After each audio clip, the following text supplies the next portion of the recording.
नमस्कार, आप देख रहे हैं इंडिया हेडलाइन 24 न्यूज। आपके साथ मैं हूं ममता सिंह। तो चलिए शुरुआत करते हैं आज की कुछ खास बड़ी खबरों से। सागर के मध्य प्रदेश में लव जिहाद के मामलों में लगातार वृद्धि हो रही है और आज एक और चौंकाने वाला मामला सामने आया। सागर की एक युवती ने महिला थाने पहुंचकर 2 आरोपियों के खिलाफ गंभीर आरोप लगाए। युवती ने बताया कि धर्म विशेष का युवक फरहान मकरानी पहले नमन और गोलू जैसे हिंदू नामों का इस्तेमाल करता था और खुद को हिंदू बताकर युवतियों में नजदीकियां बढ़ाता रहा। युवती के अनुसार आरोपी हिंदू प्रतीकों का दिखावा करता था, कलावा बांधता था, माथे पर तिलक लगाता था और मंदिरों में दर्शन करवाता था। यह सब देखकर युवती को उस पर विश्वास हो गया। धीरे धीरे आरोपी ने युवती का भावनात्मक शोषण शुरू किया और 1 साल से ज्यादा समय तक उसका शारीरिक शोषण करता रहा। इस दौरान आरोपी ने युवती के अश्लील वीडियो और फोटो भी बना लिए हैं। बेटा, क्यों महिला थाने आए थे आप? कंप्लेंट करने आए थे। क्या हुआ है आपके साथ में? हमारे साथ उसने मतलब किसी ऐसी आईडी से हमें मैसेज किया और हमसे बात करी और हम अननोन पर्सन बन के फिर हमसे बात होती रही फिर इसने ऐसे बात करते करते वो हमें ऐसे मंदिर ले जाता रहा। किसने मैसेज किया था? मतलब हमें गोलू ने मैसेज किया, नमन नाम की आईडी से, गोलू नाम था उनका। अच्छा। मतलब फरहान मकरानी ने हमें मैसेज किया, बाद में हमें पता चला ये कि उनका नाम फरहान है। अच्छा, मतलब उनने खुद को हिंदू बताया था पहले? पहले हम उनकी नमन नाम की आईडी से हमें हाय का मैसेज आया तो हमने हेलो बोल दिया। कितने समय पहले ये बात शुरू हुई ये थी? मतलब हमें 2 मार्च 2024 की बात है, तब हमारे लिए मैसेज आया था हाय का, तो हमने उनको हेलो बोला था। फिर वो हमने उससे बात की, कौन हो तुम, है ना? तो उसने बताया कि हाँ गोलू नाम है। हमने कहा कहाँ से हो? तो बोलते हैं कि मकरोनिया से रहते हैं, पैराडाइज की सामने वाली रास्ता से रहते हैं।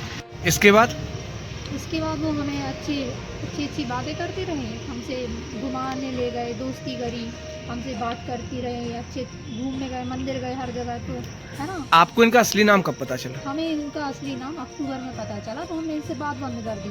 फिर ये हमसे मतलब हमारे सामने ये कह रहे थे कि तुम्हें मुस्लिम बनना पड़ेगा और हमारे पास इनकी प्रूफ भी हैं, मतलब कि धर्म बदलने के लिए इन्होंने हम पे ऐसे मतलब हमें फोर्स किया कि तुम्हें धर्म में परिवर्तन करना पड़ेगा, मुस्लिम बनना पड़ेगा, ये वो। फिर हमारे पास स्क्रीनशॉट है उनके। उसके बाद कुछ नहीं, उन्होंने हमारे ऊपर जब आपने बात बंद कर दी, हाँ, तो उसके बाद भी किसी और के भी क्या कॉल मैसेज आए? वो हमें ऐसे बहुत सारे कॉल्स आने लगे और ये बोलने लगी, मतलब इंस्टाग्राम पे भी आने लगे कि कॉफ़ी पीने चलो, और फिर कहीं मतलब हमें व्हाट्सएप पे भी मैसेज आने लगे। इसका भी नाम लेते थे क्या वो लोग?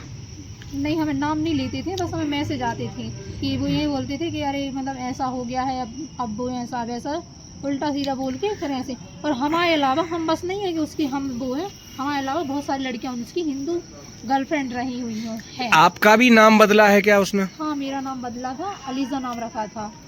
अच्छा, मुस्लिम नाम रखा था आपका? अलीज़ा नाम रखा था। ठीक है, अभी आपने शिकायत कर दी? उनकी शिकायत हो गई? शिकायत कर दी है, हमने कंप्लेंट कर दी उनकी।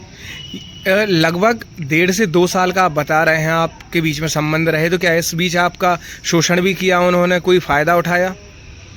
हाँ, कई बार उन्होंने हमारे ऊपर दबाव बनाया और हमारे साथ ऐसी गलत काम करे, और फिर मतलब हमने उनसे बोला कि आप ऐसा क्यों कर रहे हैं, तो उन्होंने हमें धमकी दी कि हम तुम्हें मतलब जान से मार देंगे, ऐसा किया हमारे साथ। सर, ये लव जिहाद का जो मामला आया है सागर में, क्या इसमें अभी तक कार्रवाई की गई है और आगे क्या प्रक्रिया की जा रही है?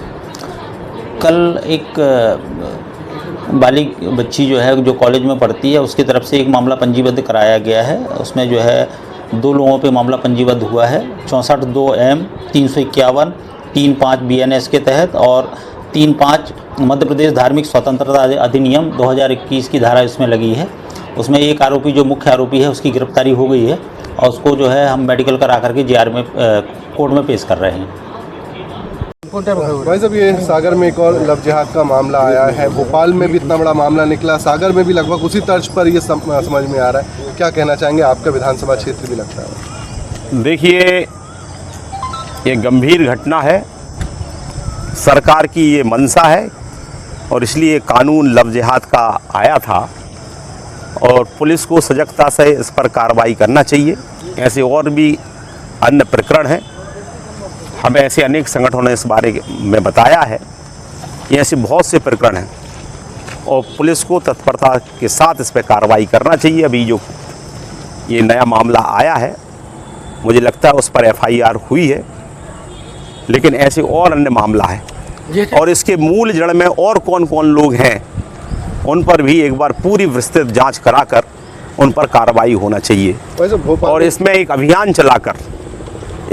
चलाकर इस तरह के प्रकरणों पर पुलिस की नज़र हो और ऐसे लोगों को पकड़कर जेल के अंदर उनका स्थान होना चाहिए। वैसे आपने संज्ञान भी लिया है इस मामले में। अभी भोपाल में जिस तरह से मामला है कि ग्रुप था बहुत बड़ा, इस मामले में भी आपको लगता है कि इस तरह का मामला निकल पड़ सकता है? देखिए, मुझे लगता है कि योजनाबद्ध तरीके से हमारी हिंदू बेटियों को कहीं ना कहीं बहलाने का फुसलाने का काम हो रहा है। नाम बदल के इस तरह से वो काम करते हैं और ये हमें समाज के लोगों को भी चिंता करने की ज़रूरत है कि हमारे आसपास में इस तरह का कोई व्यक्ति हमें दिखता है तो ये हमारे परिवार का विषय, हमारे घर का, हमारे कहीं ना कहीं ये विषय है।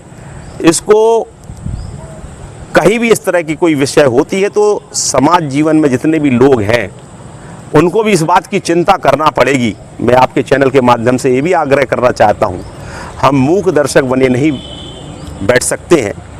हम सबके पास भी इस तरह का कोई बात आती है तो उसको उचित फोरम पर हमें रखना चाहिए। हमें इस चीज़ का बचाव करना चाहिए। हमारी बेटियों को भी हमें बचाने का कहीं ना कहीं काम करने की आवश्यकता है और उनको रास्ते पर लाने की आवश्यकता है। हमको इसमें बीच में इंटरप्ट करना पड़ेगा, हमको इसमें बीच में उनको सचेत और सजग करना पड़ेगा। मैं समझता हूँ पुलिस भी ये काम करे लेकिन समाज की भी ये जिम्मेदारी है। जैसे अन्य जिलों में वक्त हो गया एक छोटे से ब्रेक का। ब्रेक के बाद फिर से हाजिर होंगे ऐसी कुछ खास बड़ी खबरों के साथ। तब तक के लिए नमस्कार। हर खबर की अपडेट पाने के लिए आप हमारे चैनल को सबसे पहले सब्सक्राइब करें।